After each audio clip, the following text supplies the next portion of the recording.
Seja muito bem-vindo à nossa Escola Bíblica Online.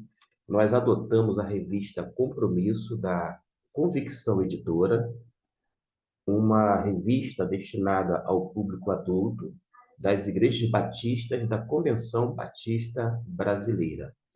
Nós vamos começar o trimestre com o Evangelho de Lucas. Aliás, durante todo esse período, vamos analisar o terceiro evangelho, conforme se fala a respeito dele. A lição de hoje, que é a número 1, é justamente este tema que está em destaque. Vou colocar aqui numa cor para que você possa se situar. Nas cortinas da história. É isto que nós vamos falar hoje, certo? Nas cortinas da história. Nós temos, para ter uma ideia, um texto áureo que é Lucas capítulo 2, versículo 52. Eu faço a leitura nesse exato momento. E crescia Jesus em sabedoria, estatura e graça diante de Deus e dos homens. Observe que esse versículo lido vai descrever a perfeita humanidade de Jesus. Vamos começar a leitura da nossa revista. Vou fazer a leitura do primeiro parágrafo da revista que, ora, iniciamos o trimestre. Diz assim: abrimos as cortinas da história para Jesus, o Filho de Deus, que veio ao mundo como Deus encarnado. Note bem que Jesus, ele deixa a sua glória, vem habitar entre nós, e ele vem cheio de graça, de verdade. Foi alguém que nasceu de uma mulher, no caso Maria, mas a sua concepção é miraculosa. Ele foi concebido pelo Espírito Santo e ele se faz carne, o Deus encarnado na pessoa de Cristo Jesus. O autor prossegue dizendo que ele não era um homem divinizado e nem um Deus humanizado. Era homem e Deus. Vou destacar aqui, primeiramente, com esta cor verde, este hífen. Gente, nunca o hífen em língua portuguesa foi tão necessário, tão importante para descrever a pessoa bendita de Cristo Jesus. Jesus era completamente homem, 100% homem. Detalhe, ele era homem, porém sem a natureza pecaminosa. E, ao mesmo tempo, 100% Deus. E Jesus só pode nos salvar porque, além de perfeitamente ou completamente homem, homem sem pecado, embora homem de dores experimentados por conta daquilo que foi lhe imposto, ainda assim, ele só nos salva porque ele é Deus. Porque somente Deus pode salvar a humanidade. E por isso Jesus, ele é o nosso Deus, ele é o Deus homem, vou dizer assim. O homem Deus, ou vice-versa. O autor chama a atenção para o chamado prefácio do versículo 1 até o 4 do Evangelho de Lucas. Eu faço a leitura, caso você não tenha a Bíblia em mãos. Visto que muitos houve que empreenderam uma narração ordenada dos fatos que entre nós se realizaram, conforme nos transmitiram os que desde o princípio foram deles testemunhas oculares e ministros da palavra, igualmente a mim me pareceu bem, depois de acurada investigação de tudo desde a sua origem, dar-te por escrito, excelentíssimo Teófilo, uma exposição em ordem, para que tenhas plena certeza das verdades em que foste instruído. Este prefácio é uma joia preciosa, conforme foi colocado pelo autor, citando um outro comentarista, destaco aqui, foi uma perfeita joia da arte grega.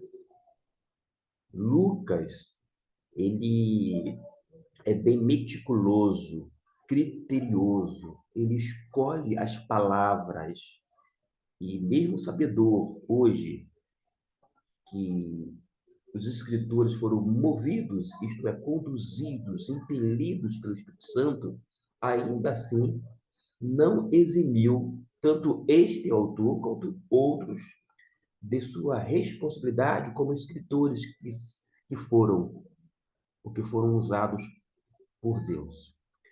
E sobre este prefácio, já lido, do versículo 1 até o 4, faço a leitura, portanto, que se encontra na lição. Não economizamos os adjetivos para valorizar essa obra como sendo uma referência da própria literatura mundial. A sua pesquisa apurada, o uso de fontes testemunhais, o rigor de uma metodologia historiográfica, tudo associado com uma fé incomum nos fatos e conteúdos reunidos nessa obra, fazem desse trabalho uma composição que se admite ser de dupla origem, humana e divina. Destaco aqui esta expressão, humana e divina. Nós sabemos que a Bíblia é a palavra de Deus, é a revelação divina para a humanidade. Acontece que, por mais que tenha essa origem em Deus, foi feita mediante a condução dos seus autores pelo próprio Espírito de Deus, e o mesmo Espírito Santo inspirou o conteúdo da revelação. A revelação, que é o conteúdo bíblico, é inspirada, os autores ou escritores foram conduzidos, movidos pelo mesmo Espírito, e a gente observa que há uma participação humana. Detalhe: alguns manuscritos com relação à palavra de Pedro, dizendo que toda a profecia, que a profecia é inspirada por Deus, alguns deles, não todos, é verdade, diz que homens santos, adiciona esse adjetivo santos, dando a ideia de que homens santos da parte de Deus foram impelidos pelo Espírito.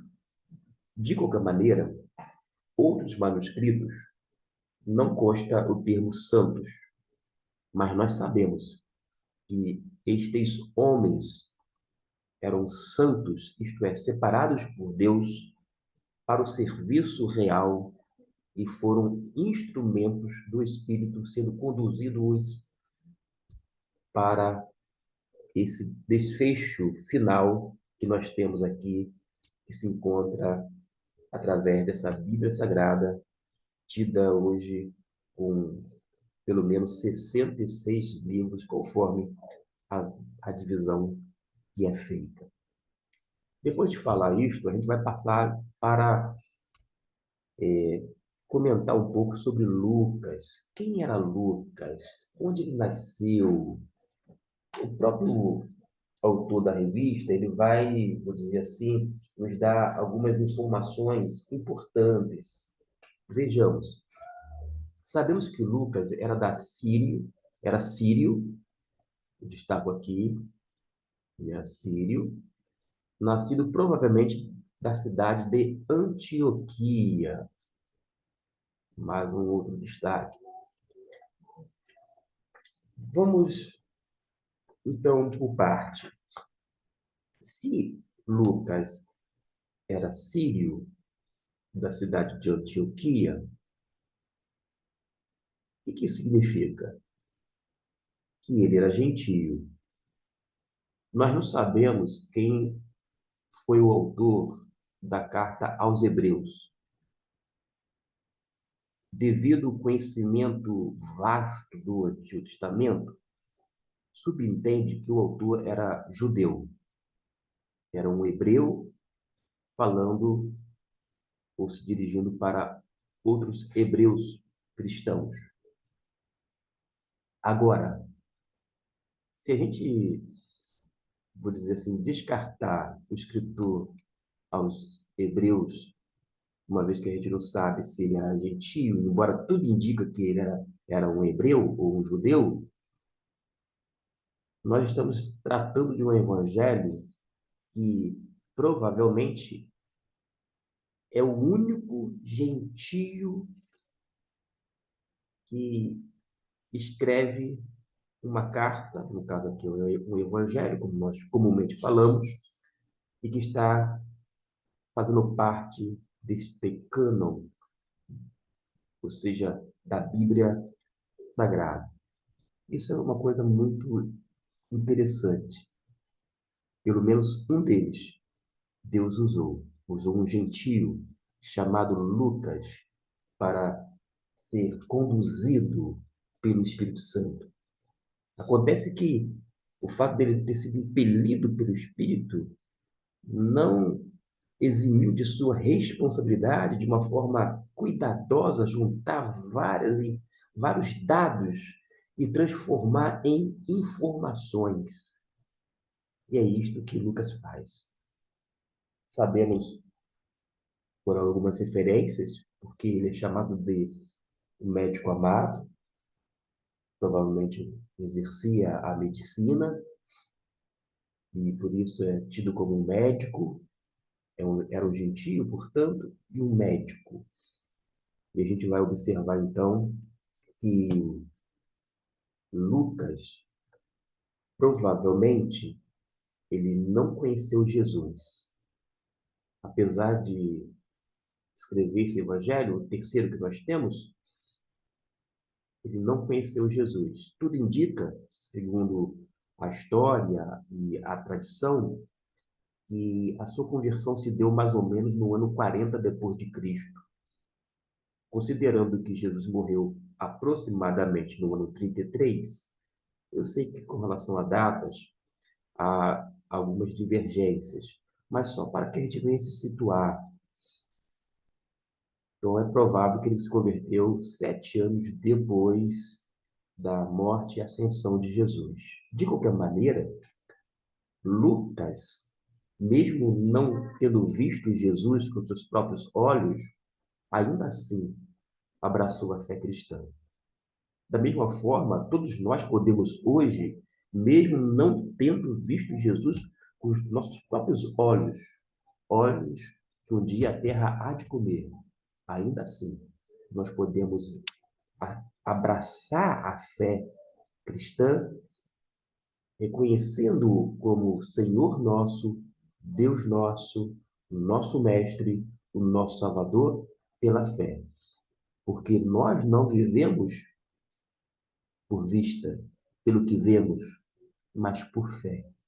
Uma fé semelhante ao discípulo chamado Lucas. Lucas é uma abreviação de Lucanus, do latim. Eu não sei se esta pronúncia, porque existe pelo menos dois tipos de pronúncias do latim, mas fica aí esse registro. Depois de falar sobre Lucas, tem algumas coisas aqui na revista falando sobre o Lucas, etc e tal. A gente pode mencionar aqui apenas a parte final de uma frase que foi atribuída a este homem aqui, ó, um estudioso das Escrituras, em que ele fala assim: devemos bem dizer, vou até destacar em amarelo, vou tentar colocar aqui em amarelo, para que você, deixa eu ver se consigo, assim. Devemos bem dizer a Deus diariamente pelo fato de não termos sido deixados à mercê das tradições dos homens, encaminhados erroneamente por ministros mal informados. Nós temos um livro escrito, uma referência à Bíblia Sagrada, que pode nos tornar sábios para a salvação pela fé em Cristo Jesus. E ele faz menção aqui à segunda epístola de Timóteo, capítulo 3, no versículo 15, porque diz assim, na palavra de Deus, e que desde a infância sabe as sagradas escrituras, digo letras, que podem fazer-te sábio para a salvação pela fé que há em Cristo Jesus. Dentro desse texto e contexto aqui, Paulo está instruindo a Timóteo a lidar com os crentes e ele chama a atenção da formação cristã que Timóteo teve e fala para Timóteo, na ocasião, permanecer firme naquilo que aprendeu e inteirado, sabendo que de quem tens aprendido e que desde a infância sabe as sagradas letras, ou seja, é, a gente vê a importância de inculcar na mente e colocar no coração das crianças as sagradas letras ou as escrituras sagradas para que elas venham permanecer firmes, não apenas durante a infância, a adolescência, a vida adulta e a vida, né, mais na sua velhice, digamos assim, o que hoje as pessoas estão chamando de melhor idade, né? Não é nem mais terceira idade. A gente vai ter que sempre se atualizar com os termos descritos. Mas vejamos agora o outro tópico, que é sem perder Jesus de vista. O que nós podemos destacar nessa parte que o autor investe em um determinado período? Eu vou chamar a atenção para o seguinte: se encontra aqui.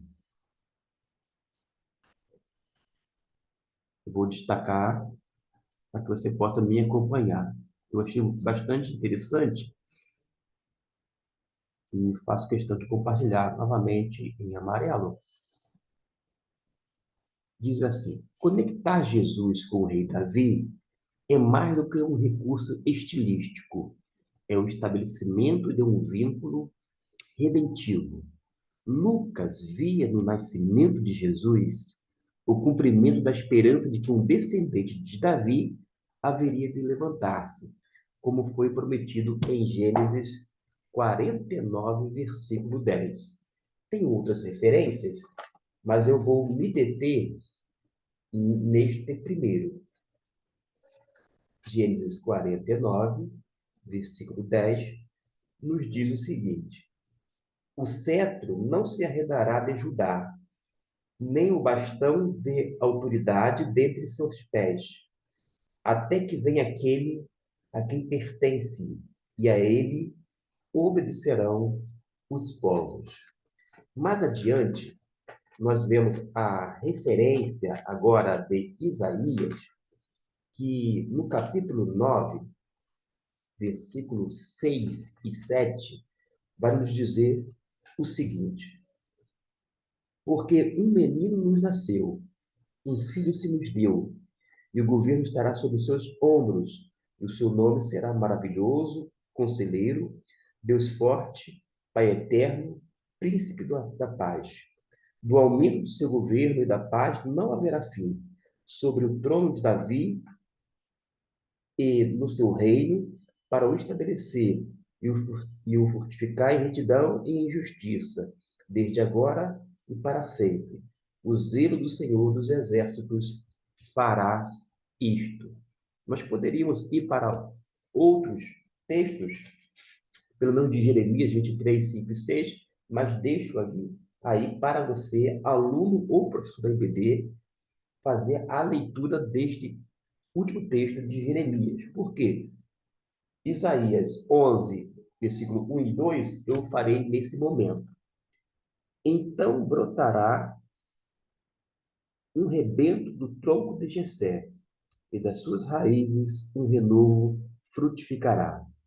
E repousará sobre ele o Espírito do Senhor, o Espírito da sabedoria e de entendimento, o espírito de conselho e de fortaleza, o espírito de conhecimento e de temor do Senhor.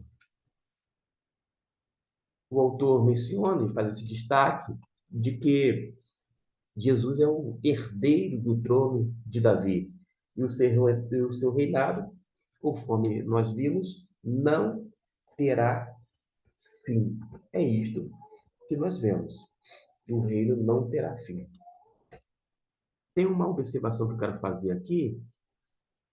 Stuart, inclusive eu tive a oportunidade de algumas vezes assistir a pregação deste homem. Já idoso, esteve no Brasil algumas vezes. Eu assisti a algumas pregações e ensinos de modo online, mas ele contribuiu muito para a minha formação cristã, principalmente relacionado ao Antigo Testamento, já que em algumas ocasiões que ele esteve no Brasil, eu, eu ouvi falar sobre o Antigo, pelo menos baseado no Antigo Testamento. Ele faz o seguinte comentário, e eu vou destacar aqui em outra cor para você acompanhar. Vamos ver aqui, qual cor que a gente vai colocar? Vai ser esta, o verde. O eterno Filho de Deus veio a Belém como um insignificante menino, a fim de estabelecer um reino que permanecerá para sempre. É curioso que Jesus, como Deus, deixa a sua glória, assume a forma humana e nesse processo, né, que a gente pode chamar assim de encarnação, e ao assumir a encarnação, ele faz com que venha ser introduzido no mundo dos homens ou na terra dos viventes como uma pessoa pobre.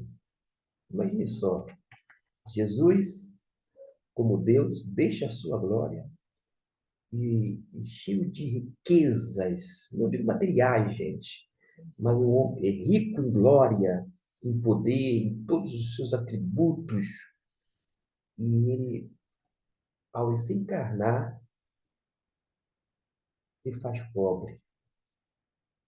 E não é à toa que chama a atenção de Stuart. Jesus veio a Belém como um insignificante menino, mas com uma finalidade, um estabelecimento de um reino celestial, de um reino eterno.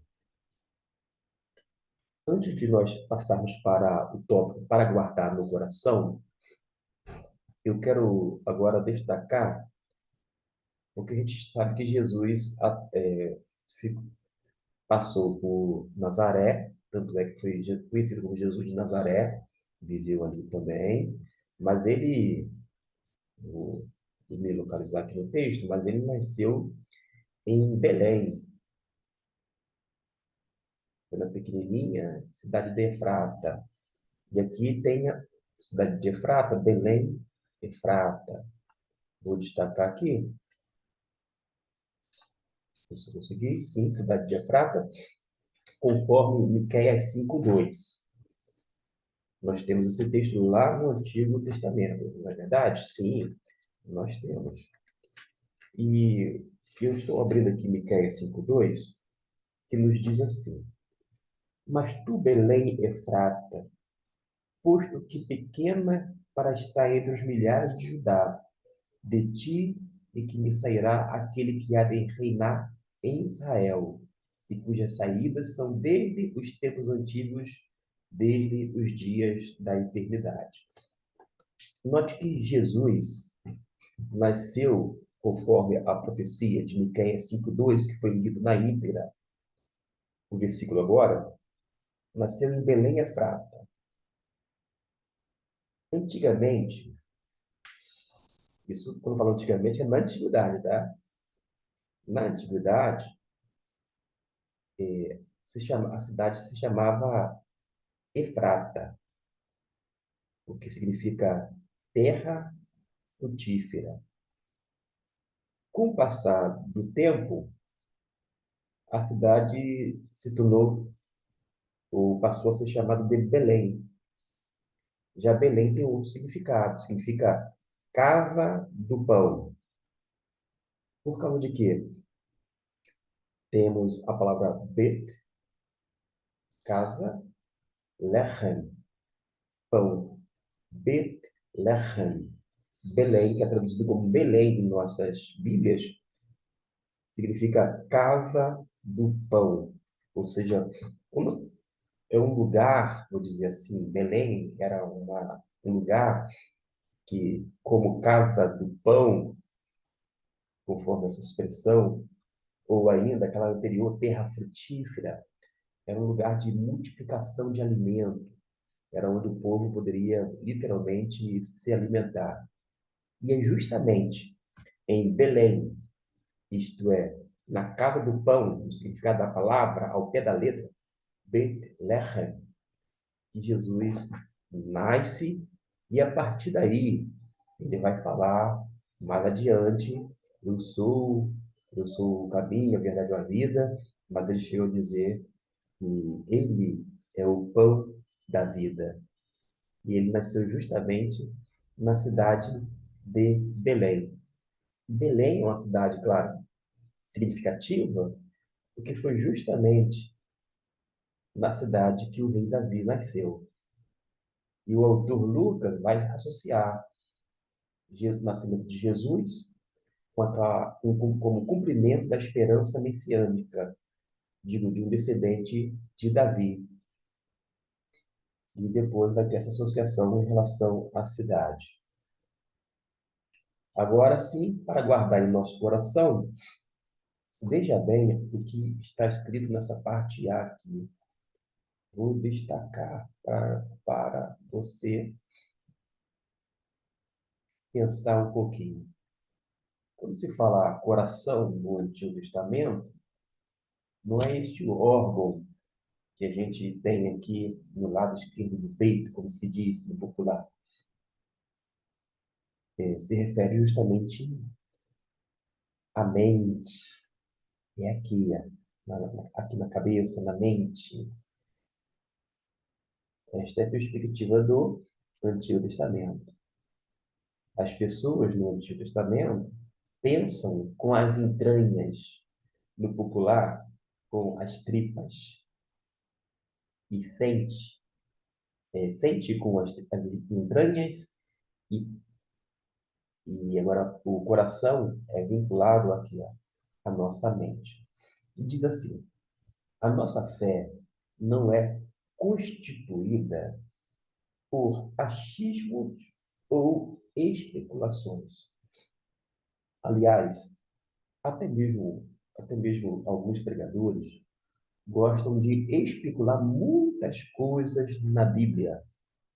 Gente, especulação, conjectura à parte, a gente precisa se deter naquilo que é objetivo. A nossa atenção deve estar na objetividade bíblica, naquilo que a Bíblia diz. E a gente tem que desapegar de uma vez por todas pelos achismos, pelas especulações, pelas conjecturas, pelas ilações humanas. O comentário a seguir, depois desta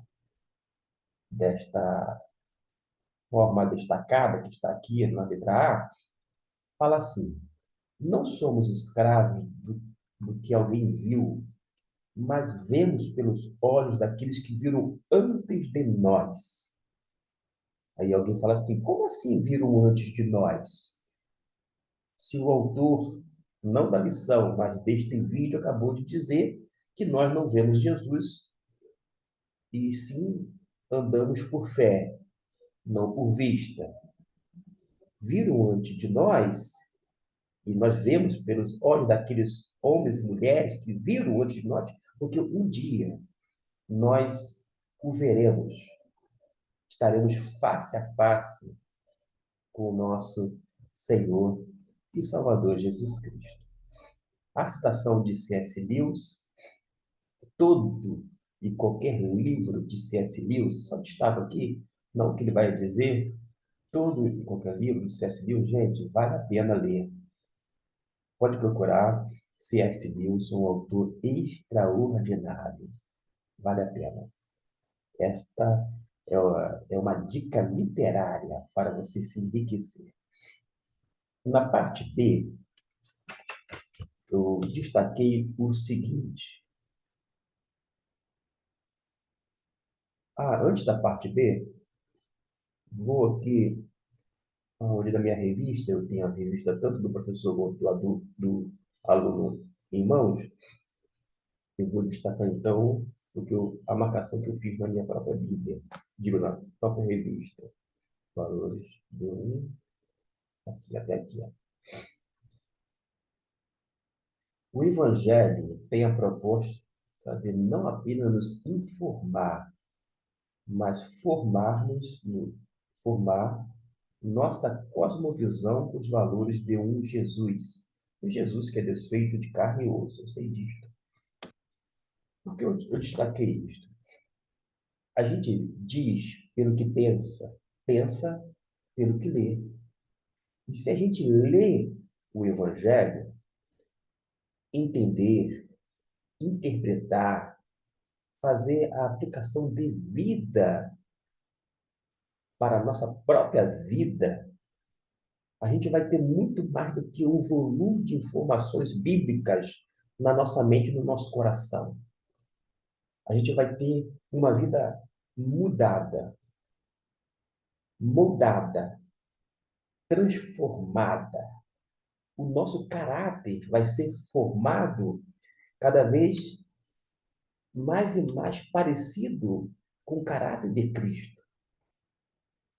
Porque o Espírito Santo ele passa a habitar no crente para fazer com que nós sejamos semelhantes a Jesus.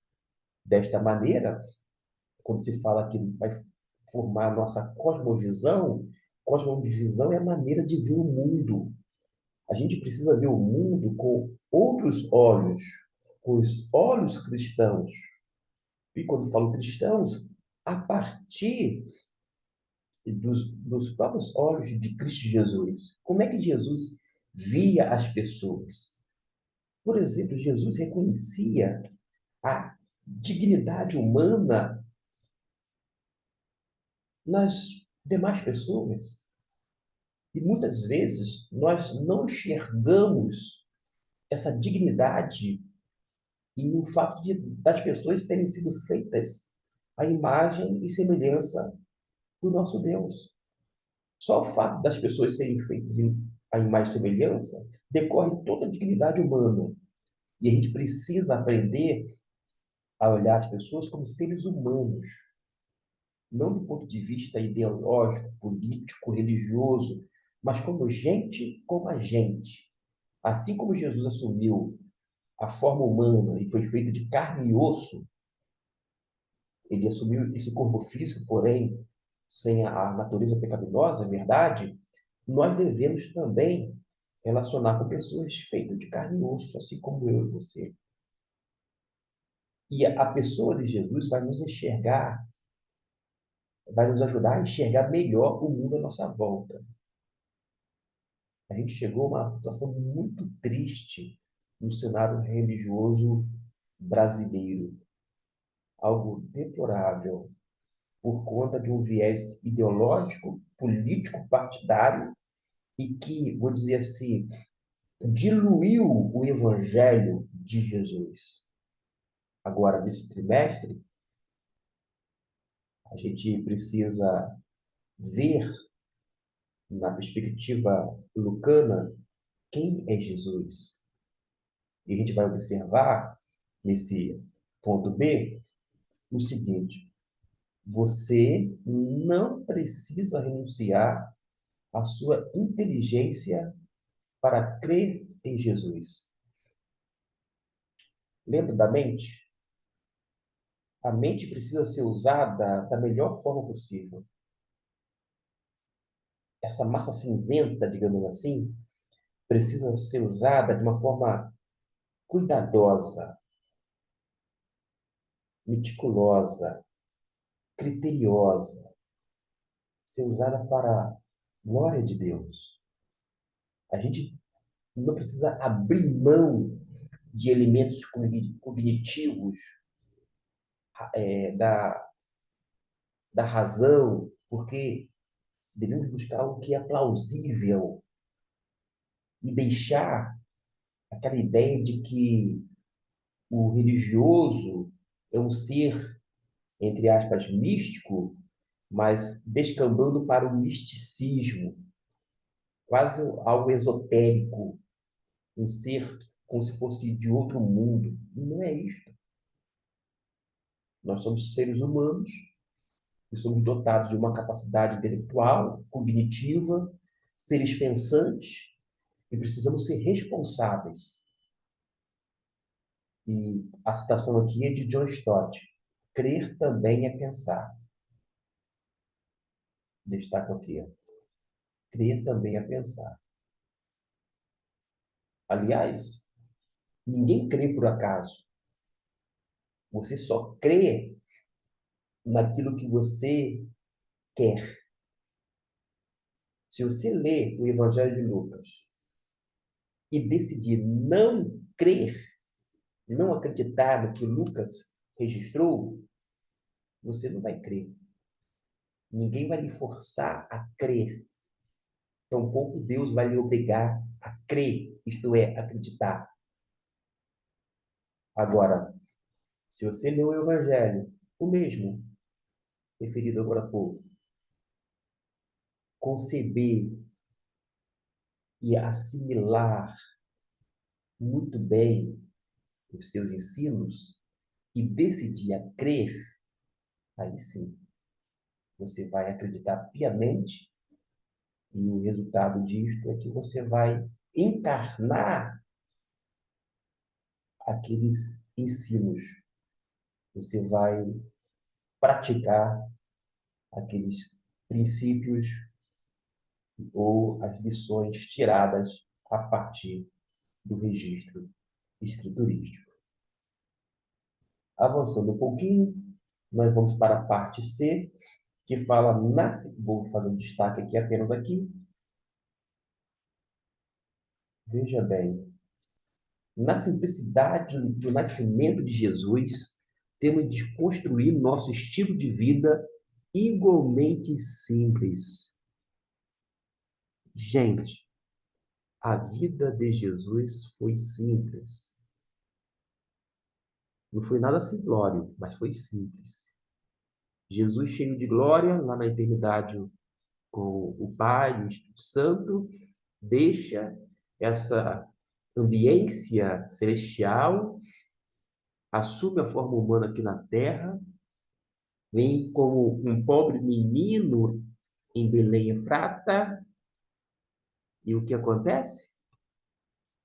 Ele vive um estilo de vida simples. Hoje em dia, a gente observa que alguns religiosos querem viver uma vida de ostentação. Além da ostentação, querem holofotes. Quando Jesus, além de ser extremamente simples, era também discreto. Uma pessoa que não chamava atenção para si mesmo, não por palavras, mas através do seu ensino, cativava e fazia com que muitas pessoas viessem segui-lo. E quando a gente fala em simplicidade, a gente precisa lembrar de humildade. Jesus certa vez falou: aprendei de mim, sobre a questão de aprender dele. E a gente precisa aprender com Jesus, não apenas de Jesus, mas com Jesus, tendo não apenas como nosso companheiro, mas sobretudo como nosso Deus. Senhor, Salvador, como Mestre. Aprendei de mim que sou manso e humilde de coração. A simplicidade vai implicar numa vida de humildade. Ao mesmo tempo, vai gerar uma vida, vou dizer assim, modesta, algo natural. Quando falo natural, algo sem ser forçoso, sem as pessoas tentar passar uma imagem que não corresponde, ao seu próprio interior, digamos assim. E é isto que nós aprendemos. Vamos finalizar a lição de hoje. Para fim de conversa, o último tópico, digo, a conclusão. Para fim de conversa. Vou fazer então a leitura.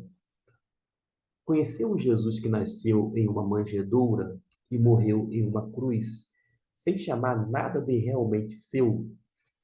É um apelo ao nosso estilo de vida, cada vez mais insano e individualista. Esse insano aqui, minha gente, é algo louco, irresponsável, insensato. E quando menciona individualista, mostra a forma egoísta que algumas pessoas têm adotado como padrão para a sua vida. E termina com aquele texto, digo, versículo lido lá no início, que é o nosso texto áureo da lição. Jesus foi um homem pleno, seu crescimento foi integral. Destaco essa parte final, que se encontra na palavra de Deus, que nos diz o seguinte: em sabedoria, em estatura, em graça diante de Deus e dos homens. Que Deus nos abençoe. Até a próxima lição.